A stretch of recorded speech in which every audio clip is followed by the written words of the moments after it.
ብላችሁት ከሆነ አመት በኋላ የሚያስቡ ሰዎች እየጠፉ ነው። አሁን ራሴ ላይ የምፈራውን ነገር ልንገራችሁ። እኔ አሁን በግሌ በጣም የሚገርም ኪዩሪዮሲቲ አለኝ። እሱ ኪዩሪዮሲቲ በጣም ብዙ ቦታ ይወስደኛል። አሁን ዲስ ዴይስ እጠራጠራለሁ። ብዙ መጽሐፍ ማንበብ ይኖርብን ይሆን እያልኩ እሰጋለሁ።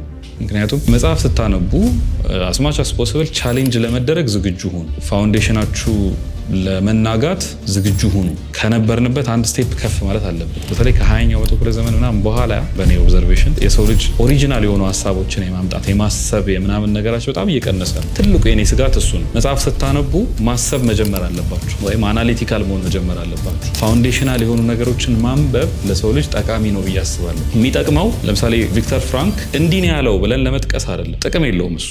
ጄኒውንሊ ስፒኪንግ ቪክተር ፍራንክ እንዲህ ብሏል፣ ኒቼ እንዲህ ብሏል፣ ዩንግ እንዲህ ብሏል፣ ዶስቶየቭስኪ እንደዚህ ብሏል ምናምን እያላችሁ ብትጠቅሱ።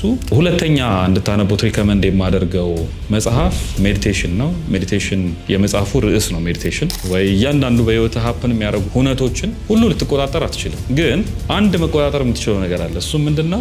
ማርከስ ኦሬሊየስ ያለው ነገር በሙሉ ትክክል ነው ማለት አይደለም፣ ወይም ኒቼ ያለው ነገር በሙሉ ትክክል ነው ማለት አይደለም። የሆኑን ሰዎች ሀሳብ ሰካክታችሁ በማቅረብ ኦሪጂናል ሀሳብ ያወራችሁ ሊመስላችሁ ይችላል። ለራሴ የምፈራው ነገር ይሄ ነው። ማለት መጽሐፍ ማንበብ አት ዘ ኤንድ ኦፍ ዘ ዴይ እንደ ፓሮት የሆኑን ሰዎች ሀሳብ መጮህ እንደዛ እንዳያደርገኝ ስጋት ስላለኝ ነው። የመጀመሪያውን መጽሐፍ ልንገራችሁና ከዛ ማን እንደጻፈው ምናምን ዲስከስ እያደረግን እንሄዳለን።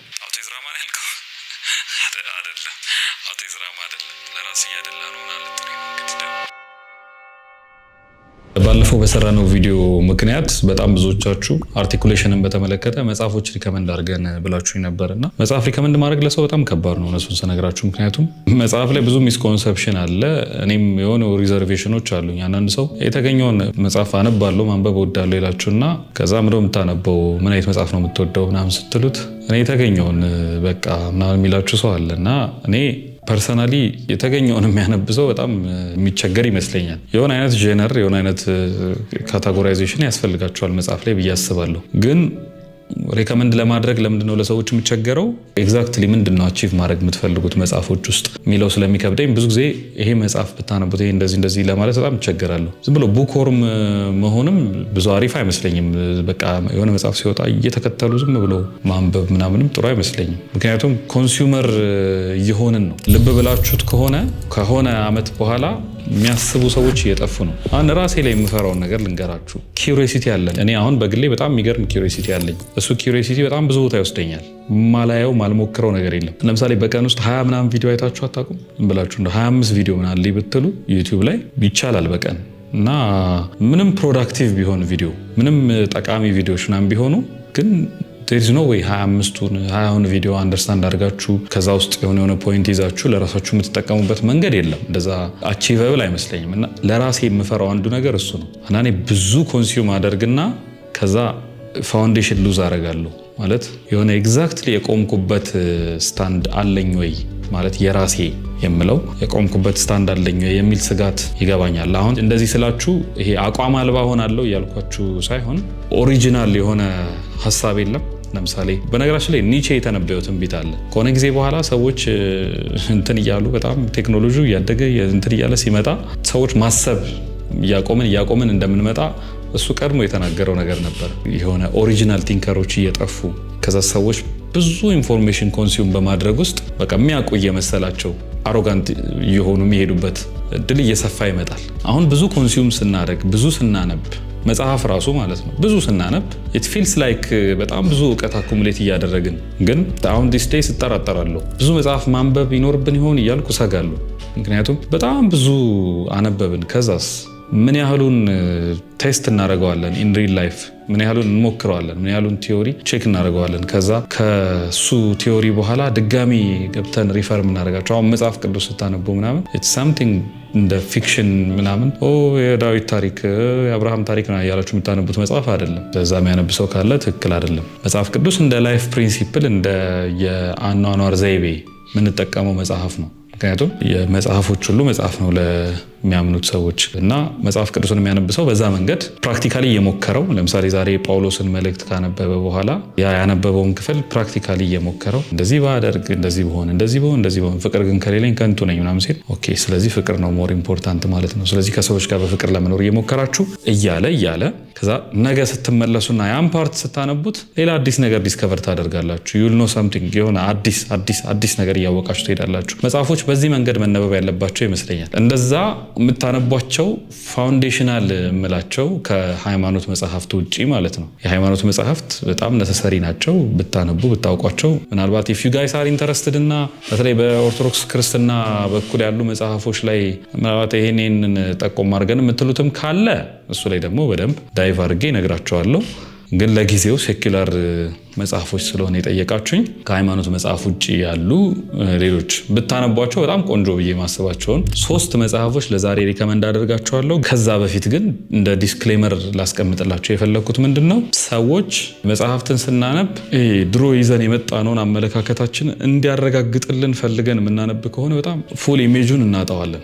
ወይ ደግሞ የሆነ ነገር ልክ መሆናችንን እንዲያሳየን የምናነብ ከሆነ በጣም አስቸጋሪ ነው የሚሆነው። ስለዚህ መጽሐፍ ስታነቡ as much as possible ቻሌንጅ ለመደረግ ዝግጁ ሁኑ። ፋውንዴሽናችሁ ለመናጋት ዝግጁ ሁኑ።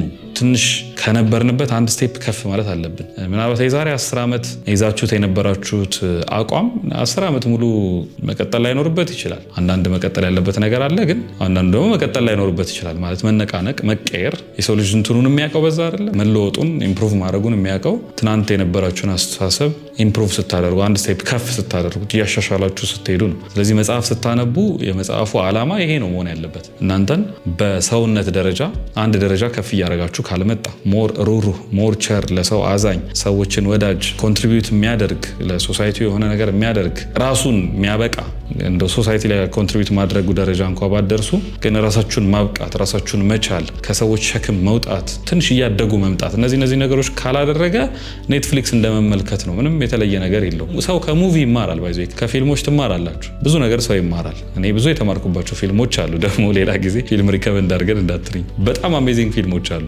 ግን መጽሐፍም ሲሆን ፕሮፐርሊ የተገበርነው ካልሄድን ጥቅም የለውም። ቻሌንጅ ለመደረግ ዝግጁ መሆን አለብን ብዬ እነግራቸዋለሁ። የመጀመሪያውን መጽሐፍ ልንገራችሁና ከዛ ማን እንደጻፈው ምናምን ዲስከስ እያደረግን እንሄዳለን። የመጀመሪያው መጽሐፍ ማን ሰርች ፎር ሚኒንግ የሚለው መጽሐፍ ነው። ቪክተር ፍራንክ ነው የጻፈው። ሳይኪያትሪስት ነው። በናዚ ጊዜ የናዚዎችን ኮንሰንትሬሽን ካምፕ እዛ ሰዎችን የሚያሰቃዩበት የነበረው ኮንሰንትሬሽን ካምፕ ውስጥ የነበረ ሰው እና ከዛ ሰርቫይቭ ያደረገ ሰው እና መጽሐፉንም የጻፈው ከዛ ከወጣ በኋላ ነው እና እዛ በነበረበት ጊዜ ብዙ ነገሮች ኦብዘርቭ አድርጓል። የሰው ልጅ በህይወታቸው አስባችሁት የማታውቁትን አይነት መከራ ሃንድል ማድረግ እንዴት እንደሚችል አየ። እዛ በኋላ ቁጭ ብሎ ማሰብ ጀመረ ማለት ነው። ፋውንዴሽን ይዞ ማሰብ ሲጀምር ምናልባት የሰው ልጅ ለመኖር የሚያስፈልገው የሆነ አይነት ሚኒንግ ካገኘ ማንኛውንም መከራ ይሸከማል። ኢትስ ናት አባውት ሌቭል ኦፍ የምታሸክሙት መከራ መጠን ሳይሆን የሰው ልጅ የሚያኖረው ያ ከፊት የሚያኖረው ተስፋ፣ የተሸከመው ሪስፖንሲቢሊቲ፣ ከዛ ወደፊት የሚታየው ቪዥን፣ ህልም፣ ነገ የሚለው ነገር ነው የሰው ልጅ በጣም የሚያኖረው የሚል ነገር አነሳ እና መጽሐፉ በዋናነት የሚከራከረው የሰው ልጅ የሆነ አይነት ፐርፐዝ፣ የሆነ አይነት ሪስፖንሲቢሊቲ፣ የሆነ የሚኖርበት ምክንያት ካገኘ ምንም ነገር መሸከም ይችላል እና ይሄ እንደውም እንደ ኦፕሽናል ነገር ሳይሆን በጣም ኢሴንሻል፣ ሳይኮሎጂካሊ ለሰው ልጅ በጣም ኢሴንሻል የሚባል ነገር ነው። ማለት አንድ ሰው እንዲሁ ዝም ብሎ መኖር የለበትም። የሆነ አይነት ፐርፐዝ፣ የሆነ አይነት ኃላፊነት ከጀርባው ሊኖር ይገባል በህይወት ለመኖር ብሎ ነው የሚከራከረው። የቪክተር ፍራንክን መጽሐፍ እንድታነቡት ሪከመንድ ያደረኩበት ሪዝን ምንድነው? አንደኛ ቀላል ነው ለማንበብ፣ በቃ ኢዚሊ ልታነቡት የምትችሉት መጽሐፍ ነው፣ ብዙ አያስቸግራችሁም። ሁለተኛ ፋውንዴሽናል ከምላቸው መጽሐፎች አንዱ ነው። ፋውንዴሽናል ማለት የሰው ልጅ ማሰብ አለ። አሁን ቅድም ብያቸዋለሁ። በተለይ ከ20ኛው መቶ ክፍለ ዘመን ምናምን በኋላ በእኔ ኦብዘርቬሽን የሰው ልጅ ኦሪጂናል የሆኑ ሀሳቦችን የማምጣት የማሰብ የምናምን ነገራቸው በጣም እየቀነሰ ነው። ኖት ኦንሊ ሶሻል ሚዲያው ምናምኑ ብቻ ሳይሆን የተማረውም ሶሳይቲ ጋር። ለምሳሌ ፍልስፍና ትምህርት ቤት ሄዳችሁ አሁን ፍልስፍና ብታጠኑ የድሮ ፊሎሶፈሮችን ምናምን ምናምን ይጠናል፣ ክሪቲክ ይደረጋሉ፣ ሪቪው ይደረጋል ምናምን ነው እንጂ ኦሪጂናል ሀሳብ ስንት ፊሎሶፈሮች አሉ ወይም ምን ያህል ኦሪጂናል አይዲያዎች ትናንትና ፍልስፍና ትምህርት ቤት ውስጥ ይመጡ እንደነበረው አሁን ኦሪጂናል አይዲያዎች ምን ያህል እየመጡ ነው የሚለው በጣም ያሳስበኛል። አሁን በዚህ ጊዜ እንደዛ እየሆነ አይደለም እና ይሄ ኖቶሊ ለፍልስፍና ትምህርት ቤት ወይ ለሌሎችም እንትኖች ላይ ብቻ ሳይሆን ኢቭን በኢንዲቪጁዋል ሌቭል እኔ ራሴ በግሌ አንድ በጣም የሚያሰጋኝ ነገር እሱ ነው። ምን ያህል ኦሪጂናል እየሆንኩ ነው፣ ምን ያህል ኦሪጂናል ነገሮች ነው የምሰራው ምናምን የሚለው ያሳስበኛል። ንባባችን አስማች አስ ፖስብል ፋውንዴሽን ሌቭል ከሆነ ማለት ለምሳሌ 10 የምናምን ህጎች እንትኑ 9 እንደዚህ ምናምኖች የሚሉ ሞቲቬሽናል የሆኑ በብዛት እንደዚህ አይነት መጽሐፎችን ካዘወተራችሁ ጥሩ ናቸው፣ ሞቲቬት ያደርጓችኋል። እያንዳንዱ ሰው ባለበት ደረጃ ስለሆነ ነገሮችን የሚረዳው በዛ መልኩ ሊጠቅማችሁ ይችላል። ፋውንዴሽኑን ግን አታገኙትም። ወይም ለማሰብ የለም ማሰብ ለመጀመር አሁን ትልቁ የኔ ስጋት እሱ ነው። መጽሐፍ ስታነቡ ማሰብ መጀመር አለባችሁ ወይም አናሊቲካል መሆን መጀመር አለባችሁ። ሁሉም ነገር አናሊቲካል ነገር ይፈልጋል እያልኩ አይደለም። እምነት አናሊቲካል ነገር አይፈልግም። በቃ ታምናላችሁ ዛት ምንም እንትን ማለት አይጠበቅባችሁ። ሌሎች ነገሮችም እንደዚህ አይነት ነገሮች አሉ። አብዛኛው ዙሪያችን ያሉት ነገሮች ግን አናሊቲካል ነገር የሚፈልጉ ናቸው። ኢቭን ሌሎቹም የሃይማኖትም ሪሌትድ ነገሮች ላይ ራሱ አናሊቲካል ሆነን ኮስችን ማድረግ ያለብን ነገሮች አሉ ሶ ዛት ሞር አንደርስታንዲንግ እንዲኖረን። አንዳንዴ ቬን ኪሪዮሲቲ ይሄ የማይጠቅም ኪሪዮሲቲ ይመጣና እሱ ጠራርጎ እንዳይወስደን ከሃይማኖት እንዳያስወጣን ክሪቲካል ሆነን መጠየቅና ያለንበትን እምነት አንደርስታንድ ለማድረግ የሚረዳን አንዱ መንገድ አናሊቲካል መሆን ነው። ብዙ ከሃይማኖት ውጭ ያሉ ሰዎች ሃይማኖተኛ መሆን አናሊቲካል አለመሆን መደፈን ምናምን የሚመስላቸው ሰዎች አሉ። እንደሱ አይደለም። በጣም ብዙ ጎበዝ ክሪቲካል ሰዎች ሃይማኖት ውስጥ አሉ። አንዳንድ የሃይማኖት ትምህርት ቤቶች ደግሞ ከዛ ከፍልስፍናው ትምህርት ቤት በተሻለ ሊባል በሚችል መልኩ በጣም ሂትድ የሆኑ ዲቤት የሚደረግባቸው ትልልቅ የፍልስፍና ዲስኮርሶች የሚደረጉባቸው ትምህርት ቤቶች በተለይ በጥንቶቹ የነበሩባቸው አጋጣሚዎች ነበሩ። አሁንም እንደዚህ አይነት ነገሮች በየትምህርት ቤቶቹ አለ።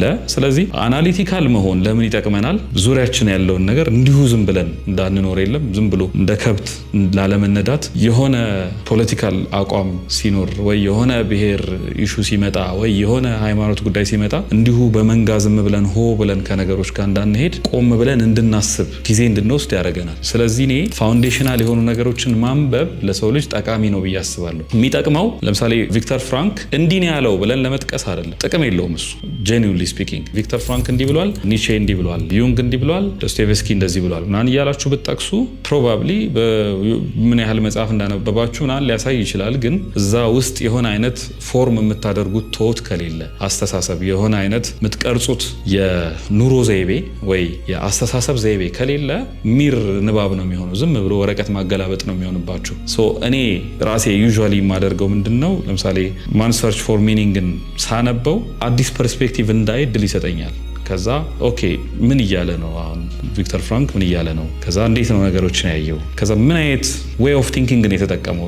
እንዴት አድርጎ ሊያስብ ነው የሞከረው የሚለውን አያለው እና ጊቭስ ሚ ሰውየው እንዴት ናቪጌት ሊያደርግ እንደሞከረ መንገዱን ያሳየኛል። ስለዚህ የአስተሳሰብ ዘይቤ በዚህ መንገድ ደግሞ ቢቀረጽ እንዴት አድርጌ ላስብ እችላለሁ የሚለውን ፍሌክሲቢሊቲ ይሰጠኛል። ያ ማለት እንደዚህ አይነት 4-5 የአስተሳሰብ ዘይቤዎችን ካገኘው በጣም ፍሌክሲብል ሆናለሁ። ኢዝሊ ለማሰብ ይቀለኛል። ቴክኒኮች ሜተዶች ይኖሩኛል ማለት ነው። ከዛ የራሴን ደግሞ ኦሪጂናል ቶቶች ፎርም ለማድረግ ለመፍጠር እድል ይሰጠኛል ብዬ አስባለሁ። በግሌ በፍልስፍናው በኩል ኦሪጂናል ሀሳቦች የሉኝም፣ ግን አትሊስት ኦሪጂናል የሆኑ ሀሳቦችን እንዳስብ ወይ ደግሞ ምን ኦሪጂናል ነገሮችን ባስብ ብዬ እንድመራመር እንድጥር እድል ይሰጠኛል። ስለዚህ ባጭሩ ለማሰብ እድል ይሰጠኛል ማለት ነው። ስለዚህ የቪክተር ፍራንክ የመጀመሪያው መጽሐፋችን ቢሆን ብታነቡት ብዬ በጣም ለሁላችሁም ሪከመንድ የማደርገው መጽሐፍ ነው። በዛ ውስጥም ያው ስለ ሪስፖንሲቢሊቲ፣ ስለ ሚኒንግ፣ ስለ ላይፍ ብዙ ነገር ይነግራችኋል። በጣም ቀላል መጽሐፍ ነው ለንባብ፣ ብዙ የሚያስቸግር መጽሐፍ አይደለም። ኢዝሊ አንደርስታንድ የምታደርጉት መጽሐፍ ነው። ይሄ መጀመሪያ መጽሐፋችን ይሆናል ማለት ነው። ሁለተኛ እንድታነቡት ሪከመንድ የማደርገው መጽሐፍ ሜዲቴሽን ነው። ሜዲቴሽን የመጽሐፉ ርዕስ ነው። ሜዲቴሽን ደራሲው ማርከስ ኦሬሊየስ ይባላል። የሮም ኤምፓየር ንጉሠ ነገስት የነበረ ሰው ነው። ሜዲቴሽን ማርከስ ኦሬሊየስ ራሱን አናላይዝ ያደረገበት መጽሐፍ ነው። በቃ ባጭሩ ስታዩት ምን እያደረገ ነበር? ነበረ ራሱን ክሪቲሳይዝ እያደረገ ዊክነሶቹን እያወጣ በምን አይነት መንገድ ሪሼፕ ማድረግ እንዳለበት አስተሳሰቡን በምን አይነት መንገድ መቅረጽ እንዳለበት የገመገመበት እናንተ ወደፊት ወይም እኔና እናንተ ወደፊት ተወልደን እንድናነበው በቃ እስቲ የሆነ መጽሐፍ ልጻፍላቸው ምናምን ብሎ የጻፈው መጽሐፍ ሳይሆን ራሱን በራሱ ክሪቲሳይዝ ለማድረግ ኢቫሉዌት ለማድረግ ራሱን ለማስተማር የጻፈው መጽሐፍ ነው። በጣም በሚገርም ሁኔታ ግን መጽሐፉ ስታዩት ስለ ዲሲፕሊን፣ ስለ ራስን መግዛት፣ ስለ ምናምን አይነት ነገር ስለሆነ ካልም ነገር ነው የሚመስሉ የሆነ አክቹዋሊ ሜዲቴሽን እንደሚለው እንደ ቃሉ የሆነ እርግጥ ያለ ጸጥ ያለ ምናምን ነገር ይመስላል። ግን አክቹዋሊ የተጻፈው ጦርነት ውስጥ ነው እና ማርከስ ኦሬሊየስ በጦርነት መሃል ነው መጽሐፉን የጻፈው which is በጣም አንኤክስፔክትድ እኔ ከሚገርመኝ ነገሮች አንዱ ስለ ሜዲቴሽን እሱ ነው። የመጽሐፉ ኮር ሀሳብ ምን መሰላችሁ? በአጭሩ ስነግራችሁ ዓለም ላይ የሚደረጉትን ነገሮች በሙሉ ማስቆም አትችሉም። ለምሳሌ ጦርነት ሲነሳ ብድግ ብላችሁ እንደ ኢንዲቪጁዋል ማለት ነው በቃ ይሄ ጦርነት መቅረት አለበት ማለት አትችሉም፣ አቅሙ የለንም። ወይ ደግሞ ሰዎች መተው ራሱ በግለሰብ ደረጃ አንተን መተው ቢሰድቡህ ማስቆም ወይ ምናምን ላትችል ትችላለህ። ወይ እያንዳንዱ በህይወት ሀፕን የሚያደርጉ ሁነቶችን ሁሉ ልትቆጣጠር አትችልም። ግን አንድ መቆጣጠር የምትችለው ነገር አለ። እሱ ምንድነው? ለእነዚህ ነገሮች እንዴት ነው ሪያክት የማደርገው? ለምሳሌ ሰው ሲሰድበኝ መልሼ ይሳደባለሁ ወይ ቆጣለሁ ወይ ዝም እላለሁ ወይ አፍሬ ተሸማቅቄ እኖራለሁ? ምንድነው ሪያክሽን የሚሆነው የሚለውን መቆጣጠር ትችላለህ። ስለዚህ ሜዲቴሽን የሚለው መጽሐፍ የሚያስተምራችሁ ሰልፍ ዲሲፕሊን፣ ራሳችሁ እንዴት መግዛት እንዳለባችሁ፣ እንዴት መቆጣጠር እንዳለባችሁ እንደዚህ አይነት ነገሮችን ማርከስ ኦሬሊየስ ራሱ ለራሱ እንዴት አድርጎ ዲዛይን ያደርግ እንደነበረ ነው። ይሄም በእኔ እይታ ወደ ፋውንዴሽናል ነገሮች ይወስዳቸዋል ብዬ አስባለሁ። ፋውንዴሽናል መጽሐፍ ነው ለማለት ይቸግረኛል፣ ግን ወደ ፋውንዴሽናል ቶቶች ይወስዳቸዋል። ራስን መገምገም፣ ቁጭ ብሎ ጊዜ ወስዶ ኢቫሉዌት ማድረግ፣ ማየት ምናምን እድል ይሰጣቸዋል። እንደሱ ካደረጋችሁ ደግሞ ምናልባት ዝም ብሎ ከሚሆነው ሁነት ጋር አብራችሁ መሄድ ሳይሆን የራሳችሁን ኦሪጂናል የሆነ ሀሳብ እንድታስቡ እድል ይሰጣቸዋል ማለት ነው። ለዛ ነው ማርከስ ኦሬሊየስን ብታነቡት ብዬ ያሰብኩት። በዛ ላይ ሂዝ ዌል ኤስታብሊሽድ ሮማን ኤምፐረር ነው፣ ትልቅ ንጉሠ ነገስት። ስቶይሲዝም የሚባል አመለካከት አለ። የዛ አመለካከትም ተከታይ ነው የሚባለው። እንደዛ አይነት ሰው ነው። ስቶይሲዝም በራሱ ትክክል ነው አይደለም ሌላ አከራካሪ ጉዳይ ነው። ግን አሁን ክርስቲያን ስለሆንኩኝ ስቶይሲዝም እና ክርስትና አብረው አላይን የሚያደርጉ ነገሮች አይደሉም፣ የሚቃረኑ ነገሮች አሏቸው። በሰዓቱ ለምሳሌ ስቶይሲዝም በነበረበት ዘመን የነበሩ ክርስቲያኖች ሳይቀር ስቶይሲዝም ላይ ግልጽ የሆነ ክሪቲክስ የሚሰጡ ሰዎች ነበሩ። ኢቨን መጽሐፍ ቅዱስ ላይ ሳይቀር የተጠቀሰበት ቦታ አለ ስቶይኮችን ሜንሽን አድርጎ እና ክርስቲያን ሆናችሁ በቃ ስቶይክ ነኝ የምትሉት አይነት አስተምሮ አይደለም። አምናት ሹር ከእስልምና ጋር አላይን ያደርጋል አያደርግ የሚለውን ግን ራሱን የቻለ አመለካከት ስለሆነ አይ ዶንት ቲንክ ሙስሊም ሆናችሁ እኔ ስቶይክ ነኝ የምትሉት አይነት አመለካከት አይደለም። ስቶይሲዝምም አሁን ባለው መልኩ በተለይ በሞደርኑ ዓለም ውስጥ ልክ ሂንዱይዝም፣ ቡዲዝም ለአሜሪካ እንዲሆን ፋሽን ተደርጎ አምሮበት አሸብርቆ ጣዖት አምልኮ ምናምኑ ፊት ለፊት ሳይወጣ ማለት ነው እንዲህ ሸብረቅረቅ ተደርጎ እንደቀረበው ሁሉ ስቶይሲዝምም ከዛ ከጥንቱ ፍልስፍና ተወስዶ ለዚህ ለሞደርኑ ዓለም እንዲሆን የተሽሞነሞነ ይመስለኛል አሁን ዲስ ዴይስ። ለዛ ነው ሁሉም ሰው እኔ ስቶይክ ሜንታሊቲ ነው የሚመቸኝ እኔ እንደዚህ የሚል ነገር ትሰማላችሁ። አይ ዶንት ቲንክ ዳትስ ከክርስትና ጋር አብሮ የሚሄድ ነገር አይደለም። በእኔ አቋም ይሄ ለሌላ ጊዜ የምናሳድረው ነው የሚሆነው። ግን አሁን ሜዲቴሽንን ስናነብም ማርከስ ኦሬሊየስ ስቶይክ እንደሆነ እያወቅን ነው የምናነበው ማለት ነው። ስቶይክ እንደሆነ ቀድሜ አሁን የምነግራችሁ ይሄንን ለዛ ነው ስቶይክ እንደሆነ ወቁ። ስለዚህ የማርከስ ኦሬሊየስ ያው መቼም ወረቀት ላይ የሰፈረ ነገር የማመን ዝንባሌ ያለን ሰዎችና ማርከስ ኦሬሊየስ ያለው ነገር በሙሉ ትክክል ነው ማለት አይደለም፣ ወይም ኒቼ ያለው ነገር በሙሉ ትክክል ነው ማለት አይደለም። እንደዛ ብዬ አላምንም በግሌ። ግን ስቲል ናቪጌት ለማድረግ በጣም የሚገራርም ሀሳብ ያነሱላቸዋል። በጣም ማለት እንዲህ በደፈናው ስትወስዱት ከክርስትናም ጋር አላይን የሚያደርግ ነገር ያነሳል ማርከስ ኦሬሊየስ። ግን ዲቴይል ውስጥ ስትገቡ ስለሆነ ችግሩ የሚመጣው እዛ ዲቴይል ውስጥ ስትገቡ እናንተ ራሳችሁ ሞኒተር ለማድረግ ሞክሩ፣ ከክርስትናችሁ ጋር ወይ ከእምነታችሁ ጋር ማያጋጭ ነገር እንዳይኖረው ማለት ነው። ግን ስናነብ ግን እድል ይሰጠናል። አሁንም ኤምፐረሩ ወንበር ላይ ቁጭ ብለን እንድናስብ እድል ይሰጠናል። በሰዓቱ ከነበረው በተለይ ከታሪክ ጋር አብረን የምናነበው ከሆነ ሜዲቴሽንም በጣም ትንሽ መጽሐፍ ናት፣ ስሎ ሪድ ናት። ይሄ ተር አድርጋችሁ ባታነቡት ደስ ይለኛል። ቀስ ተብሎ ዳይጀስት እያደረጋችሁ ምናምን የምታነቡት መጽሐፍ ነው። በጣም ስሎ አይደለም ማለት የማይገባ ከባድ ምናምን መጽሐፍ አይደለም፣ ግን ጠር አድርጋችሁ እንደ ልቦለድ ባይነበብ ጥሩ ነው። ሁለተኛው መጽሐፋችን ወይም ሪከመንድ የማደርጋችሁ መጽሐፍ ሜዲቴሽን በማርከስ ኦሬሊየስ ነው ማለት ነው። ሶስተኛው የልብ ወለድ መጽሐፍ ነው። እንግዲህ ለእኔ ፐርሰናሊ በጣም አሜዚንግ ከምላቸው ደራሲዎች መጽሐፎች አንዱ ነው። በዘመኔ በእኔ እድሜ በእኔ ንባብ ካየኋቸው ደግሞ በጣም ቤስት ከሚባሉ አሳቢዎች ወይም ቲንከሮች መሀል አንዱ ነው ብዬ ነው ማስበው። መጽሐፉ የልብ ወለድ መጽሐፍ ነው የእሱ የሚጽፈው መጽሐፍ እና አውቲዝ ራማን ያልከው አይደለም። አውቲዝ ራማ አይደለም። ለራስ እያደላህ ነው ምናምን ልትሉኝ ነው እንግዲህ ደግሞ አውቲዝ ራማ አይደለም። ኤኒዌይስ ልብ ወለድ መጽሐፍ ነው፣ ግን ብዙ መጽሐፎች አሉት። ምን ብዬ እንደማስተዋወቃችሁ በጣም ስለቸገረኝ ነው። የፋውንዴሽናል ብላችሁ ይሄ ይዛችሁት የመጣችሁትን አስተሳሰባችሁን ፍራክቸር የሚያደርግባችሁ የሚሰባብርባችሁ ልበል ወይም ጥያቄ ውስጥ የሚከትባችሁ አይነት ደራሲ ነው። በጣም ኢምፕረስ የሚያደርገኝ ደራሲ ነው። ፊዮዶር ዶስቶየቭስኪ ይባላል። ምናልባት ብዙዎቻችሁ ታውቁታላችሁ። ከሱ መጽሐፍ ውስጥ የራሻ ደራሲ ነው። ያው እኛ ደግሞ አበሾች ለራሻ ደራሲዎች በጣም እናደላለን ታውቃላችሁ። በተለይ የድሮ በብዛት ተተርጉሞ የሚመጡልን ምናምን የእኛም ደራሲዎች እዛ ሄደው ትሬኒንግ እዛ ስለወሰዱ ስለተማሩ ሲመጡ የሚጽፉበት የአጻጻፍ ዘይቤ የድሮዎቹ ከራሻ ደራሲያን ጋር ምናምን አላይን ስለሚያደርግ እንትን እንላለን፣ ቶሎ እንሳባለን ይመስለኛል። ዶስቶየቭስኪ በጣም አሜዚንግ ስራዎች ያሉት ሰው ነው ማለት መጽሐፎቹ በጣም አሜዚንግ። ልቦለድ ለሚወድ ሰው በቃ የሚገራርም ስራዎች ሰርቷል። ክራይም ኤንድ ፐኒሽመንት፣ ብራዘርስ ኦፍ ካራማዞቭ አለ በጣም ቆንጆ መጽሐፍ። ዘ ኢዲየት አለ። እሱ መጽሐፍ ለምን ዘ ኢዲየት እንደተባለ አይገባኝም። ዘ ሴንት መባል የነበረበት መጽሐፍ ነው። ጋምብለር አለ።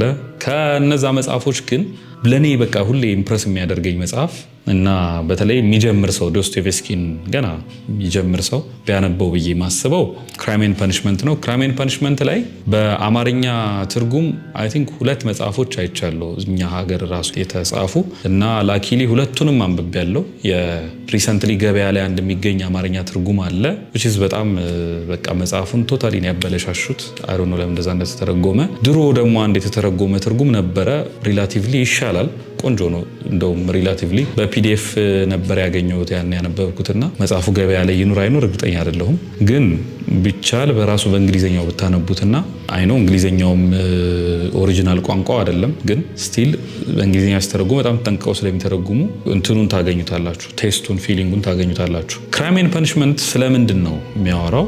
ሜይንሊ ስፖይል አላረግባችሁም፣ ግን አሁን ክራይም ኤንድ ፐኒሽመንት ሲባል እኔ ጭንቅላቴ ውስጥ የሚመጣው ራስኮልኒኮቭ የሚባል ካራክተር አለ። ራስኮልኒኮቭ አለ፣ ሞራል አለ፣ የሞራል ህግ አለ። ራሻ በሰዓቱ የነበረችበት የድህነት አዘቅትን በለው በጣም ይቸገሩ ነበርና ፊል የምታደርጉት አይነት ድህነት የሆነ አጥንታችሁ ውስጥ የሚሰማቸው አይነት ድህነት እንዲሰማችሁ የሚያደርግ መጽሐፍ ነው። ልጁ የነበረበት ኮንዲሽን ማለት ነው። ከዛ ትዕቢት፣ ከሞራል በላይ ለመሆን የሚደረግ ሙከራ፣ መርደር፣ ስፖይል አድርግባችሁ አከራዩን ይገላታል እና ከዛ ግን እንዴት ነገሮች ዲስኢንጌጅ እንደሚያደርጉ ላይክ አንድ ሰው ከሞራል እንትኖች ቫልዩዎች መውጣት ሲጀምር ሶሳይታል ኖርሙ ከሞራሊቲ በላይ ነኝ ማለት ሲጀምር ምናምን እንዴት ከነገሮች ዲስኢንጌጅ እንደሚያደርግና ያ ደግሞ ምን አይነት መፈረካከስ ምን አይነት መሰባበሮች በሰውዬ ውስጥ ሊያመጡ እንደሚችሉ እዛ ውስጥ የምትማሩበት መጽሐፍ ነው። ለምንድን ነው ዶስቶየቭስኪን ሪከመንድ ያደረኳችሁ? ለእኔ ዶስቶየቭስኪ ደራሲ ብቻ ነው ብዬ አልወስደውም። በጣም ትልቅ ፈላስፋ ብዬ የማስበው ሰው ነው። በጣም ኦሪጂናል ቲንከር ብዬ የማስበው ሰው ነው። ከዛ በተጨማሪ አሁን የተለመደው ልቦለድ ውስጥ የምታውቁት የሂሮና ቪለን ነገር አለ። ለምሳሌ ጠላትና አክተር ምናምን ምስላል አይደል? ድሮ ፊልም ስናይ ጠላትና አክተር ምናምን ይኖራል። ከዛ ሁሌም ጠላቱ በቃ ጠላት ነው ማለት መጥፎ ሰው ነው እና ባይ ዲፎልት ለአክተሩ ነው የምትወግኑት። አክተር ነው እኮ ጠላቱም፣ ግን አክተር የሚለው ሴንስ ገብቷችኋል አይደል? ይሄ ሂሮ ማለት ነው እና ለሂሮ ነው ሁሌ የምትወግኑት። ምክንያቱም ሂሮ በጣም የሚያሳዝን ሰው ነው። በቃ ሰዎችን ይረዳል። ለምሳሌ ጎበዝ ተደባዳቢ ካልሆነ አንድ ሁለቴ ይቀጠቀጥና ምናምን ከዛ በኋላ ኤጭ ብሎ ተበሳጭቶ ሻኦሊን ቴምፕል ይገባል። ጎበዝ ተደባዳቢ ሆኖ ይመጣል የሆነ ሰዓት ላይ። ከዛ ራሱን ተደባድቦ ብቻ አይደለም የሚያድነው የሆኑ ሰዎች ሴቭ ያደርጋል። እና ይህን ሰውዬ እንዴት አትደግፉ? ቪላኑ ደግሞ ጠላቱ ደግሞ በቃ ጠላት ነው። መጀመሪያም ጉልበተኛ ነው፣ ከዛ ያጠፋፋችኋል፣ ከዛ ምናምን እና ይህን ሰውዬ መውደድ እናንተን ራሱ ያስጠይቃል። እንዴት አይነት ሰው ነው የምትወዱት ያስብላችኋል። ዶስቶየቭስኪ ጋር ሲመጣ ሚዛን ያስታችኋል። የትኛው ጋር መቆም እንዳለባችሁ በደንብ ይፈትሻችኋል። ለማሰብ እድል ይሰጣችኋል። ምክንያቱም ጠላቱ ጠላት አይደለም ማለት ጠላት አይደለም። በቃ ዋቲፍ ጠላት ባይሆን የምር እና ከጉድ ኢንቴንሽን ቢያደርገው ነገሩን እንደዚህ መጽሐፉን ስፖይል አላርግባችሁ፣ ግን እንደዚህ አይነት እድል ይሰጣችኋል ለማሰላሰል ለማሰብ። እኔም ስጽፍ ጽሁፎቼ ላይ በተቻለኝ አቅም እንደዛ አይነት ነገሮችን ለማንሳት እሞክራለሁ። አሁን አውቴዝራማ ላይ 4ኛ መጽሐፉን አውቴዝራማ አድርገው እንዴ አሁን የአውቴዝራማ መጽሐፌም ላይ እንደዛ አይነት ነገሮችን ለማንሳት ሞክሬ ነበረ። ይሄ ዳይላማ የሚመስሉ አእምሯችንን ትንሽ ለማሰብ እድል የሚሰጡ የሚፈትኑ ብዬ ማሰባቸውን ነገሮች ትንሽ ለማንሳት ሞካክሬ ነበረ። አውቴዝራማን ካላነበባችሁት አንብቡት። አሁን ኦፊሻሊ የመጀመሪያው እትም መጽሐፉ በወጣ አይ ቲንክ በ2 ወር ውስጥ ነው ምናምን ከኛ እጅ ወጥቷል። ሶ ኮምፕሊትሊ እኛ ጋር የለም። መጽሐፍት ቤቶች ጋር በጣም የተወሰኑ መጽሐፍት ቤቶች ጋር ነው አሁን ያለው እንደሰማሁት። ነጃፈር ጋር በጣም ጥቂት ኮፒ አለ ተብያለሁ። አሁን ምናልባት ይህን ቪዲዮ ስንለቅ ጨርሰውትም ሊሆን ይችላል። አምናት ሹር ግን ቼክ አድርጉ።